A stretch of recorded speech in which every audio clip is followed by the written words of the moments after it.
Witam Was z Alpe d'Huez, górskiej miejscowości położonej na wysokości 1800 metrów we francuskich Alpach. Tym razem nie przyjechałem tu na narty, ale żeby zmierzyć się ze słynnym wyścigiem Marmotte Grand Fondo. 177 km, ponad 5000 metrów przewyższenia. Myślę, że będzie ciekawie. Dojeżdżam z widokiem. Tak daleko, tak blisko. Nie wiem już Ale zanim stanę na starcie, trzeba odebrać numer startowy. To właśnie tutaj, w Alpe d'Huez, jutro będzie meta wyścigu. Dziś jeszcze ostatnie przygotowania, sprawdzenie roweru i krótkie spanie, bo pobudka o 5 rano.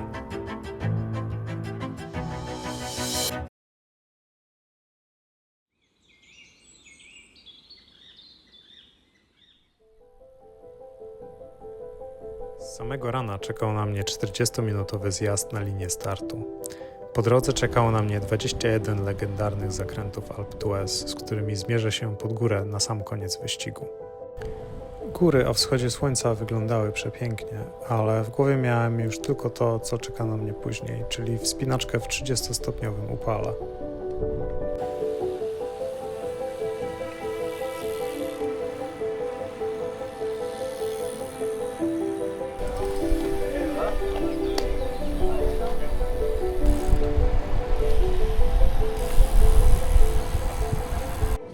Et champion du monde qui est là, World Champion.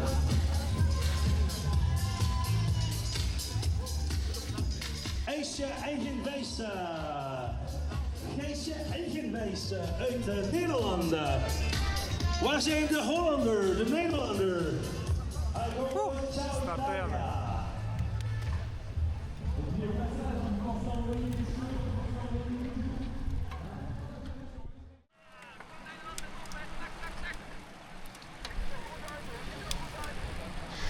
No i dobra, zaczęło się. Zrzuciłem na małą przerzutkę i pewnie w takiej zostanę następną godzinę czy coś.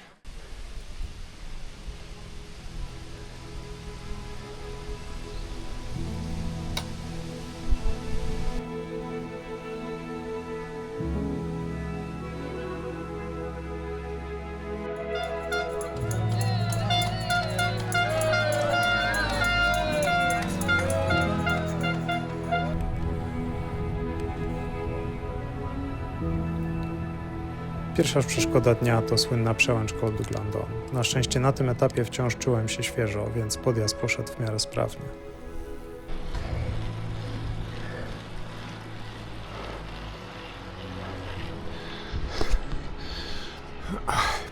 Pierwsza przełęcz dnia. Zajmie mi pewnie godzinę. Wszyscy mówią, żeby tu nie jechać za ostro, co też spróbuję uczynić.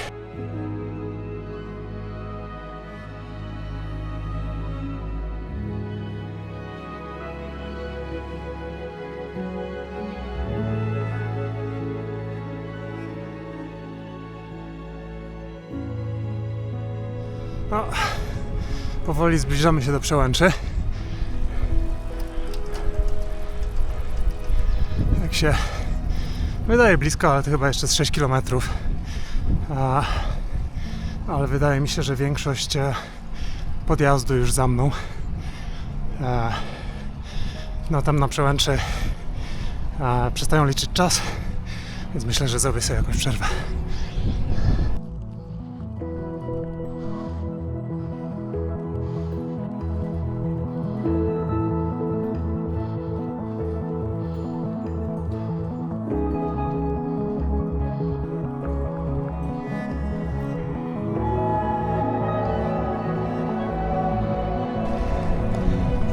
Już widać szczyt przełęczy.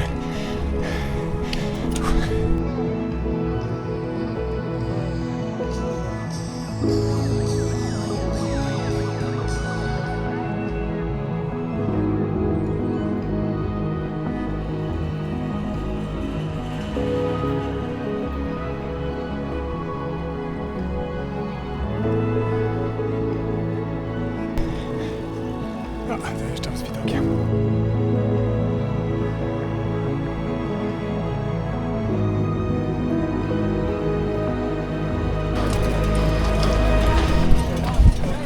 Ale tłum. No i chyba nie będę tutaj za dużo brał wody ani nic.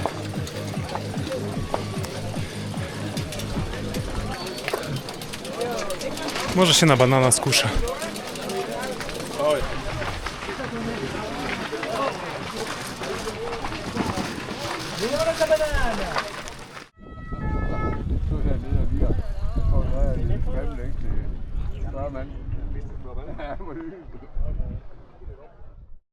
No i nic.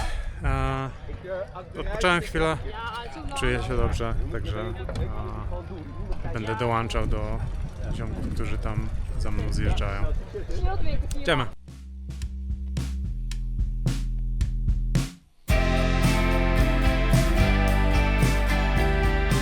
Zjazd był całkiem spoko, ale sporo ludzi o różnych poziomach umiejętności zjeżdżania, więc trzeba było bardzo uważać.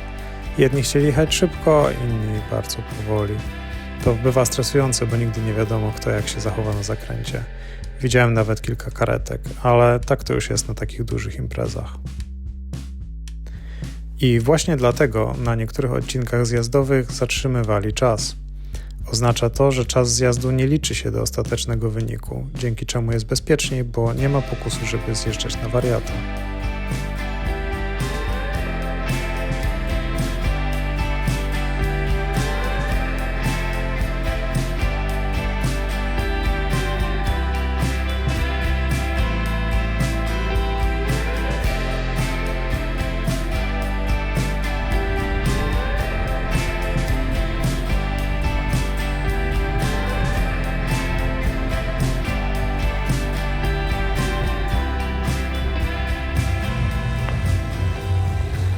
Myślę, że jeszcze chwilę poczekam, pozwolę, żeby mi ręce odpoczęły, bo było dużo naciskania na hamulca. I potem spróbuję się podłączyć pod jakąś grupę, bo następna sekcja jest płaska i lepiej jest jechać z grupą niż samemu.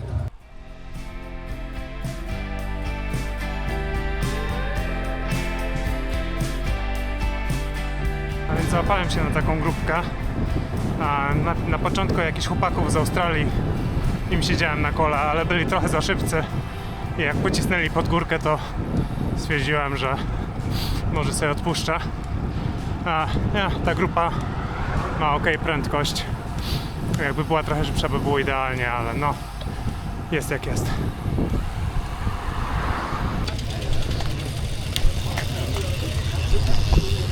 Okay. Trochę niespodziewana przerwa. Nie miałem zaznaczone, że tutaj będzie opcja na wodę, ale mile widziana. Szybko nalejemy wodę do butelki i jedziemy dalej.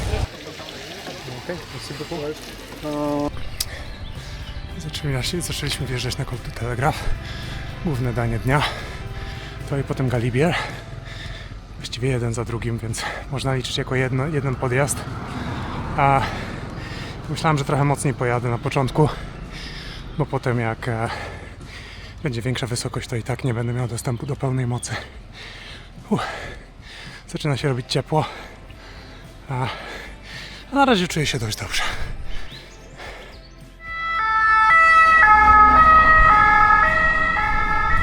Liczba karetek, która przejeżdża, jest trochę niepokojąca.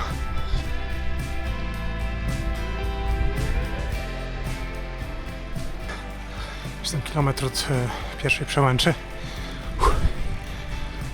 Jest dość ciężko. Wydaje mi się, że temperatura mnie trochę atakuje. Tętno mam o wiele wyższe niż się spodziewałem. Że chyba nie zrealizuję swojego planu oryginalnego. Widok mega.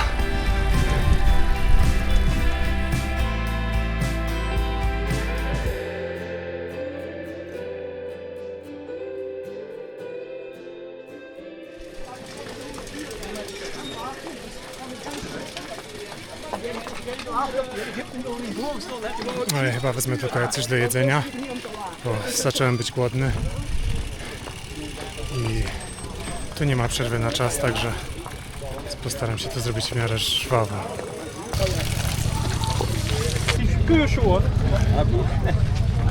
szczyt, kod do telegraf zaliczony, woda napełniona, krakersy zjedzone, kulamy dalej.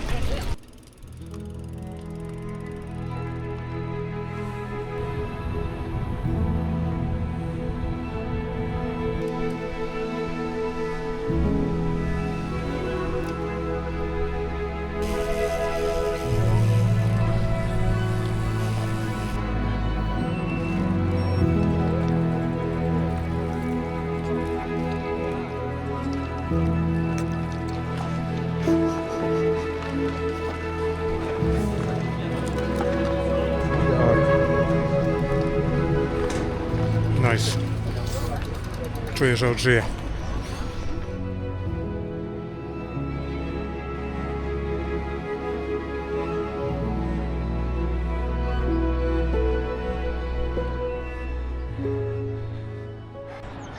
No, jesteśmy na 1600 metrów, także wydaje mi się, że zaraz zacznę odczuwać efekty rzadszego powietrza.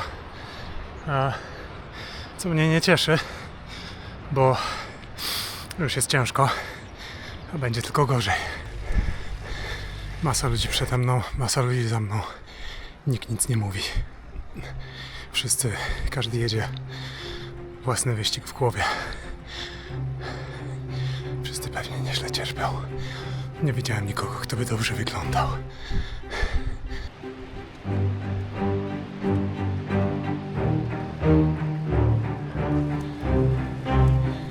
Resztki napisów z Tour de France.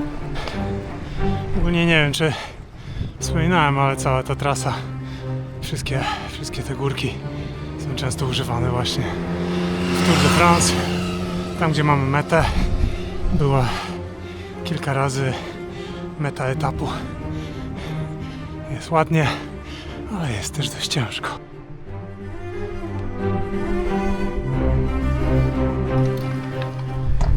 Robię sobie krótką przerwę, zanim zacznę podjeżdżać. Obniżę tętno, wypiję trochę wody, odsapnę i atakujemy. Ale tak szumnie, jak powiedziałem, atakujemy. I wleczemy się pod górę.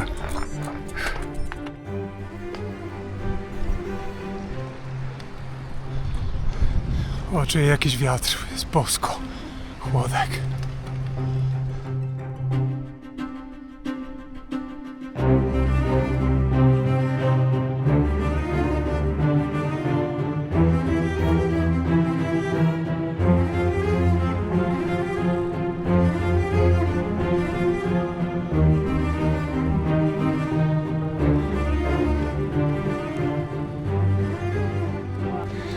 Za 100 km do szczytu Galibii przełęczy. Tak daleko, tak blisko, nie wiem już nawet. Mamy się po prostu ochotę położyć na ten śnieg. Takie białe łóżeczko.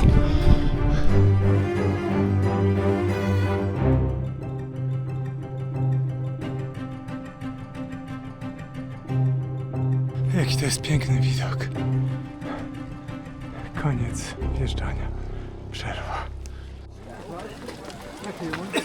Okej, wdrapałem się. Można upolować trochę czekoladę i bułki. Tam się w dolinie zdążyło dobrze nagrzać, więc będzie ciekawie pod Alpe d'Huez. No ale może przynajmniej ten plus, że jest troszkę niżej, więc powietrze będzie mniej rozrzedzone.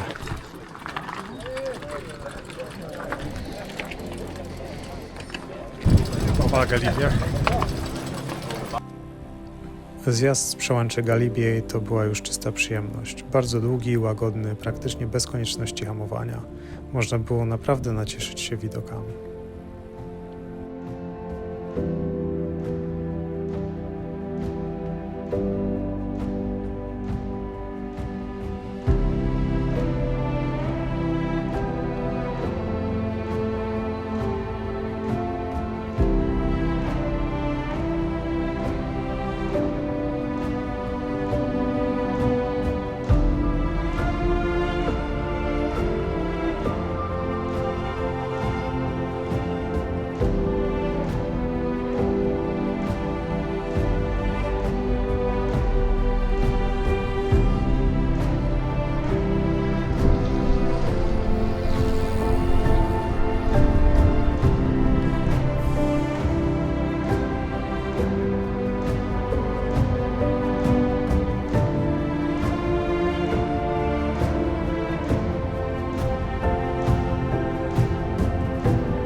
bliżej.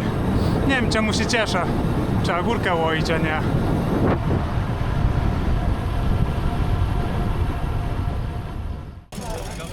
Ostatnia większa przerwa przed Alpe d'Huez. Myślę, że tu napełnię wodę i może coś małego zjem.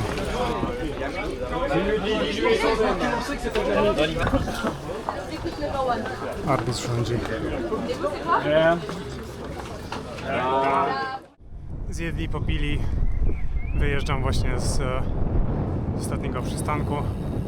Może jeszcze się po drodze zatrzymam na wodę gdzieś tam przy kraniku jakimś, ale to chyba jest ostatni taki oficjalny przystanek. A nic, Alpe d'Huez na mnie czeka.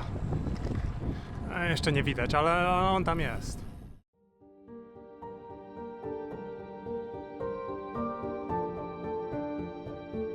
O, dźwięk zrzucanych przerzutek sygnalizuje początek ostatniego przejazdu. Zostało 13 km. 21 zakrętów. Jedziemy.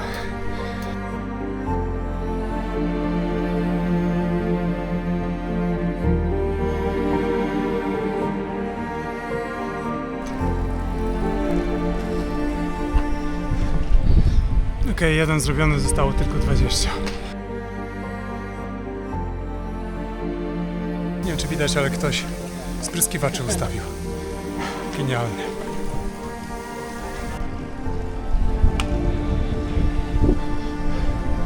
Dziesięć zakrętów i 8 km. Ciągle dość daleko, ale coś tam zjechałem.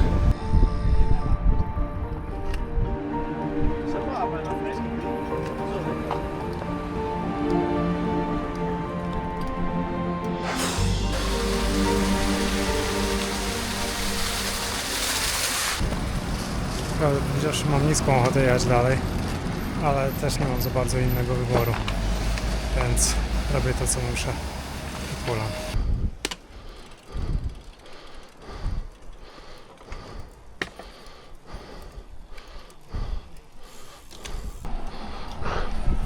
Sześć zakrętów, 5 km. Jak również padł mi czujnik mocy, więc jadę tylko na tętno. Już blisko, ale daleko. Może z pół godziny.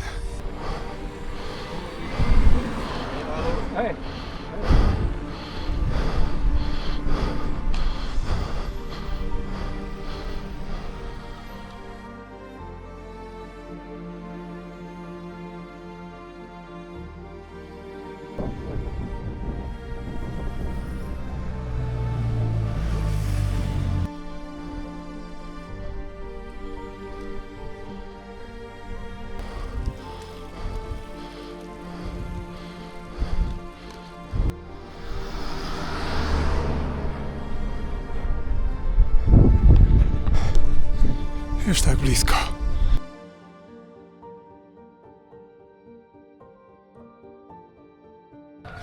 Ostatnie 1,5 kilometra. Powiem tak, ale dostałem po dupie. Ale mnie marmot złoił. Nie spodziewałem się, że to takie ciężkie będzie.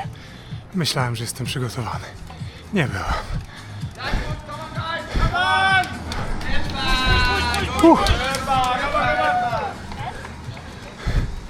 No, zaczyna się atmosfera mety.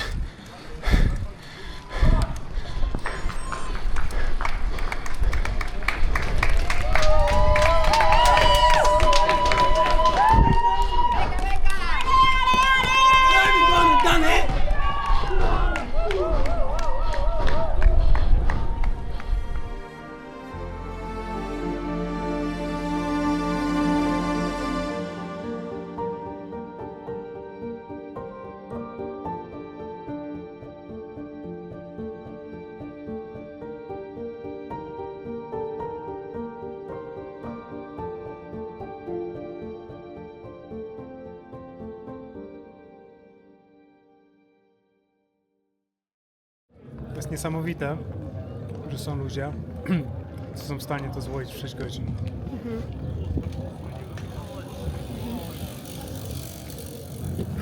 początku łatwiej było doceniać ładne widoki, później było trochę trudniej, ale w sumie chyba ten podjazd pod Alpe d'Huez był taki najgorszy. Bo, Na końcu. tak.